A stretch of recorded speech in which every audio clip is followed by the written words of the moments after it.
예민한 마음을 가진 여러분과 함께하는 네 번째 시간입니다. 지난 시간에 우리는 과거와 미래의 집착에서 벗어나는 방법을 배웠습니다. 오늘은 현재를 살아가면서 가장 중요한 기술 중 하나인 건강한 경계 설정에 대해 이야기해 보겠습니다. 혹시 다른 사람의 부탁을 거절하지 못해서 늘 피곤하신가요? 아니면 상대방의 감정에 너무 휩쓸려서 자신의 감정을 잃어버리신 적이 있으신가요? 오늘 이 시간이 여러분이 자신을 지키면서도 타인과 건강한 관계를 맺는 지혜를 얻는 시간이 되기를 바랍니다. 예민한 분들이라면 이런 상황들을 자주 경험하셨을 겁니다. 직장에서 동료가 이것 좀 도와줄 수 있어? 라고 부탁할 때 이미 할 일이 산더미 같이 쌓여 있는데도 네, 그럼요 라고 대답해 버립니다. 거절하면 상대방이 실망하거나 기분 나빠할까봐 걱정되기 때문이죠. 그 결과 밤늦게까지 일하게 되고 집에 돌아와서는 지친 몸과 마음으로 가족들에게 짜증을 내게 됩니다. 그러고는 또 자책합니다. 내가 왜 이렇게 못 거절할까? 왜 나는 항상 이렇게 희생만 하고 살지? 가족 관계에서도 마찬가지입니다. 부모님이나 형제자매가 감정적으로 힘들어할 때 여러분은 마치 그들의 감정이 자신의 감정인 것처럼 느낍니다. 상대방이 우울하면 함께 우울해지고 상대방이 화나면 함께 불안해집니다. 마치 감정의 스펀지가 된 것 같은 느낌이죠. 친구 관계에서는 더욱 복잡합니다.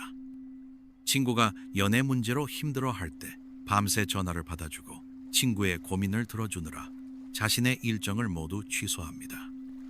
처음에는 기꺼이 도와주지만 시간이 지나면서 점점 지쳐갑니다. 하지만 그런 피로감을 표현하면 이기적인 사람이 될까봐 계속 참습니다. 특히 예민한 사람들은 다른 사람의 표정 변화나 목소리 톤의 미묘한 변화까지 민감하게 감지합니다. 상대방이 조금이라도 불편해 보이면 내가 뭔가 잘못했나? 라는 생각이 먼저 듭니다. 그래서 상대방의 기분을 맞춰주기 위해 자신의 의견이나 감정을 숨기게 되죠. 직장에서는 이런 일도 있습니다. 상사가 무리한 요구를 해도 안 됩니다 라고 말하지 못합니다. 다른 동료들은 적당히 핑계를 대거나 단호하게 거절하는데 여러분은 그런 것이 너무 어렵게 느껴집니다.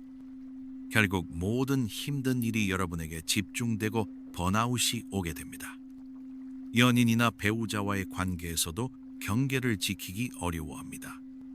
상대방의 취향에 맞추려고 자신의 취향을 포기하고 상대방의 의견에 맞춰 자신의 의견을 바꿉니다. 처음에는 사랑하니까 맞춰주는 것이라고 생각하지만 시간이 지나면서 진짜 나는 누구지? 라는 의문이 들기 시작합니다. 이런 상황들이 반복되면서 여러분은 점점 자신을 잃어갑니다. 다른 사람들의 필요와 감정을 먼저 생각하느라 자신의 필요와 감정은 뒷전이 됩니다. 마치 자신의 삶이 아닌 다른 사람의 삶을 살고 있는 것 같은 느낌이 들죠. 그러면서 이런 생각들이 듭니다. 나는 왜 이렇게 의지가 약할까? 다른 사람들은 어떻게 그렇게 당당하게 자기 주장을 할까? 나는 너무 착한 바보인가? 하지만 여기서 중요한 것은 이것이 여러분의 잘못이 아니라는 점입니다. 예민한 사람들은 타고난 공감 능력과 섬세함 때문에 다른 사람의 감정과 필요를 더 잘 감지합니다. 이것 자체는 아름다운 능력이지만 건강한 경계 없이는 오히려 독이 될 수 있습니다. 오늘은 부처님의 중도 사상과 현대 심리학의 경계 설정 이론을 통해 자신을 지키면서도 타인과 건강한 관계를 맺는 방법을 배워보겠습니다. 부처님께서는 깨달음을 얻기 전에 6년 동안 극심한 고행을 하셨습니다. 거의 먹지도 않고 잠도 자지 않으며 자신의 몸을 극한까지 몰아붙이셨죠. 하지만 그런 극단적인 수행으로는 깨달음을 얻을 수 없다는 것을 깨달으셨습니다. 그 후 부처님께서는 중도라는 위대한 가르침을 발견하셨습니다. 중도란 어떤 극단에도 치우치지 않는 균형 잡힌 길을 의미합니다. 너무 느슨해도 안 되고 너무 팽팽해도 안 되는 검은고 줄처럼 적절한 긴장과 이완을 유지하는 것이죠. 부처님께서는 이런 비유를 들려주셨습니다. 현명한 농부는 울타리를 친다. 울타리는 농작물을 보호하기 위해서다. 하지만 울타리가 너무 높으면 햇빛이 들지 않고 울타리가 없으면 짐승들이 농작물을 망친다. 적절한 높이의 울타리가 최고의 수확을 가져다 준다. 이 비유에서 울타리는 우리가 설정하는 경계를 의미합니다.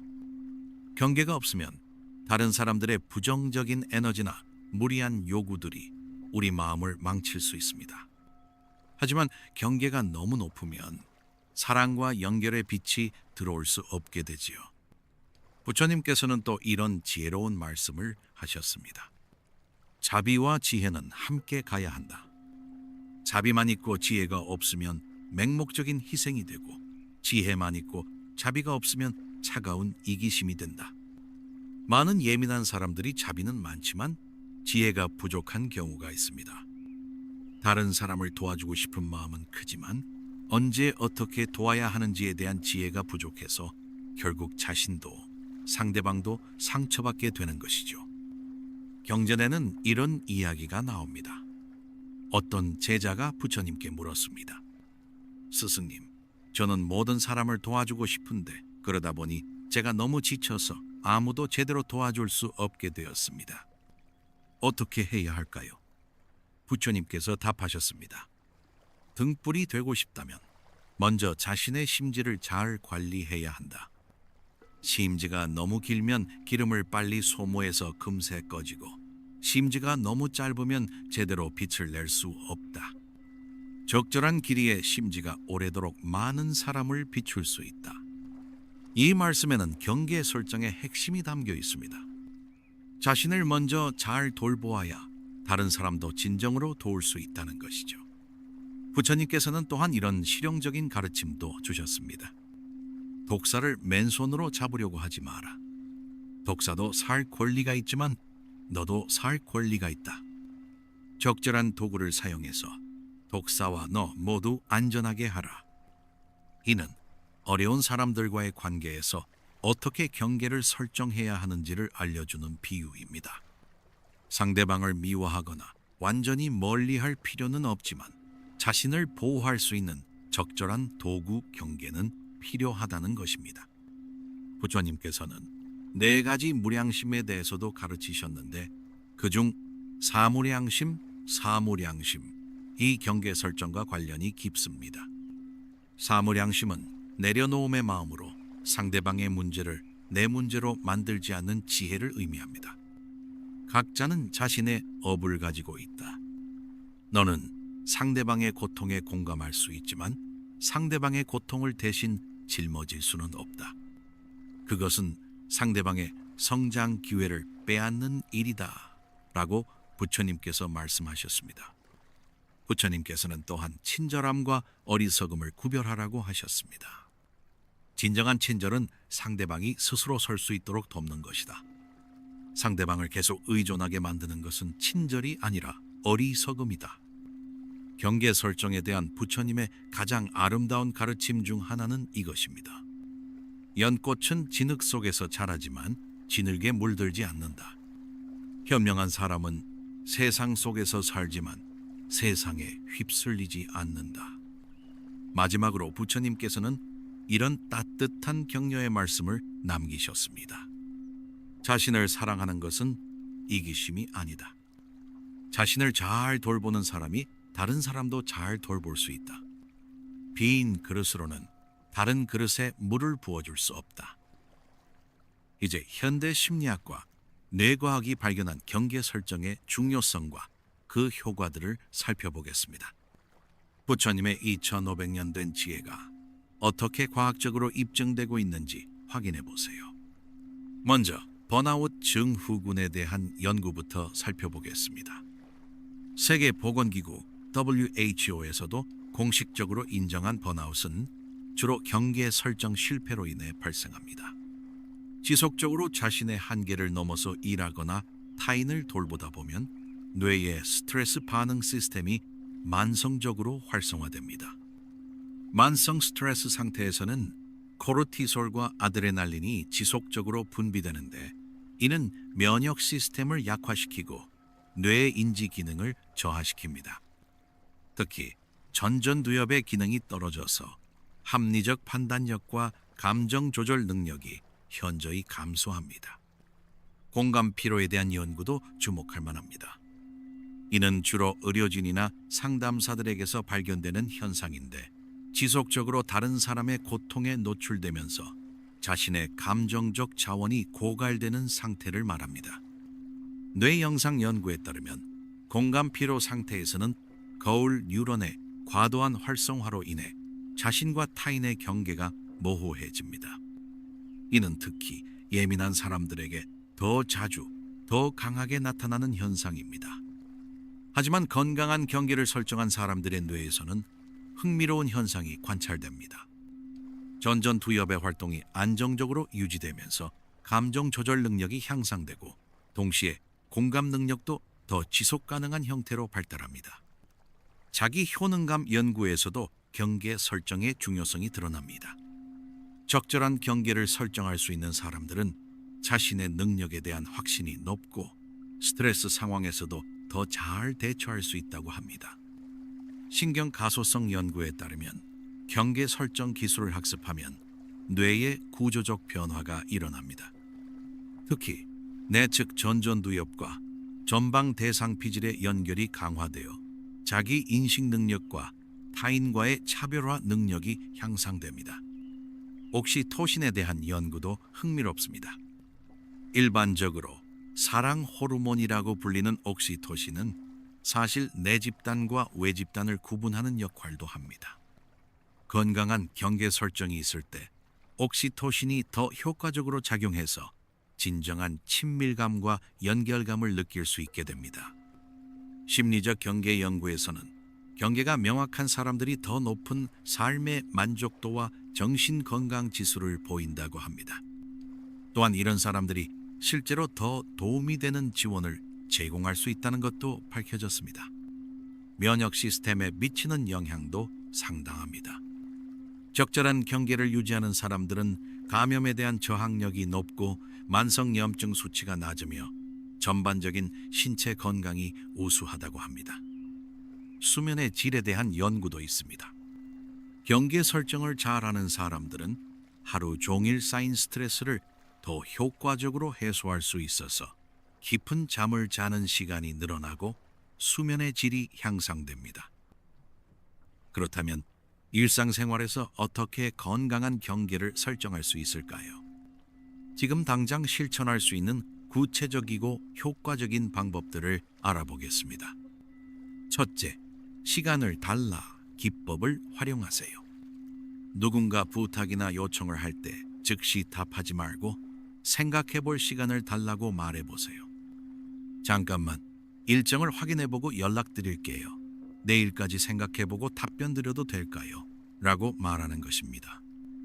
이렇게 하면 감정적인 압박에서 벗어나서 냉정하게 판단할 수 있습니다.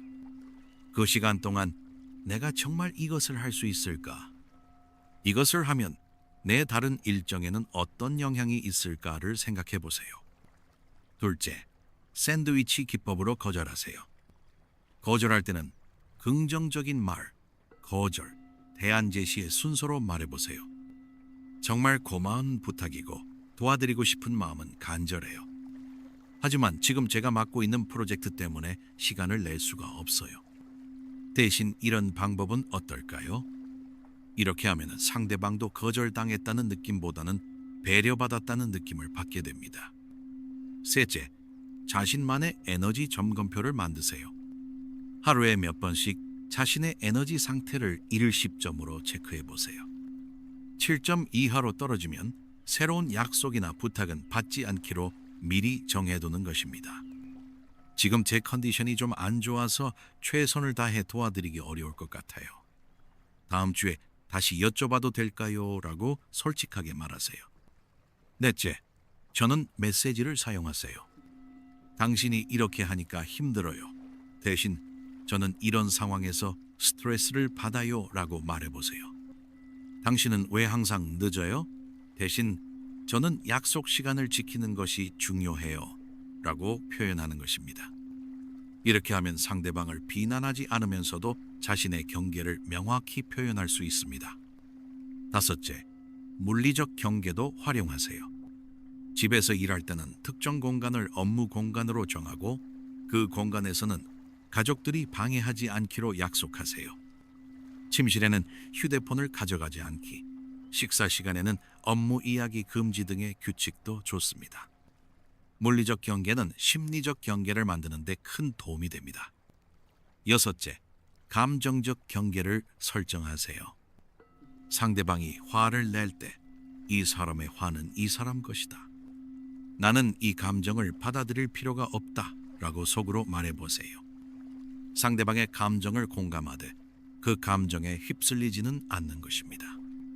당신이 힘든 건 이해하지만 저에게 화를 내시는 건 좀 어려워요 라고 말할 수도 있습니다. 일곱째, 정기적인 나만의 시간을 확보하세요. 매일 최소 30분은 완전히 혼자만의 시간을 가지세요. 이 시간에는 아무도 방해할 수 없다는 규칙을 만들고 가족들에게도 미리 알려주세요. 이 시간을 통해 자신의 감정과 에너지를 회복하고 하루를 정리할 수 있습니다. 이런 시간이 있어야 다른 사람들과의 관계에서도 더 여유로울 수 있어요. 추가 팁, 경계 설정 연습하기. 거울 앞에서 거절하는 말을 연습해 보세요. 죄송하지만 그 부탁은 받기 어려워요. 지금은 시간이 없어서 도와드릴 수 없어요. 같은 문장들을 자연스럽게 말할 수 있을 때까지 연습하는 것입니다. 처음에는 어색하겠지만 연습을 통해 점차 자연스러워집니다. 오늘 우리는 건강한 경계 설정이 이기심이 아니라 자기 사랑이자 타인에 대한 진정한 배려라는 것을 배웠습니다. 부처님의 중도 사상과 현대 심리학이 모두 같은 진실을 말하고 있습니다. 자신을 잘 돌보는 사람이 다른 사람도 진정으로 도울 수 있다는 것이죠. 경계 설정은 처음에는 어색하고 죄책감이 들 수 있습니다. 하지만 꾸준히 연습하면 자연스러워지고 오히려 더 진정성 있는 관계들을 만들어갈 수 있습니다. 연구에 따르면 대부분의 사람들이 4주에서 6주 정도 꾸준히 실천하면 경계 설정 능력의 향상을 느끼기 시작한다고 합니다. 다음 시간에는 고요함은 치유의 시간이다. 내면의 평화 찾기에 대해 이야기해 보겠습니다. 바쁘고 시끄러운 현대 사회에서 예민한 마음을 가진 분들이 어떻게 내면의 평화로운 공간을 만들고 유지할 수 있는지 함께 알아보겠습니다. 오늘부터 자신을 지키는 것이 이기심이 아니라 지혜로운 사랑임을 기억해 주세요. 여러분의 예민한 마음이 건강한 경계 안에서 더욱 아름답게 빛날 수 있기를 바랍니다.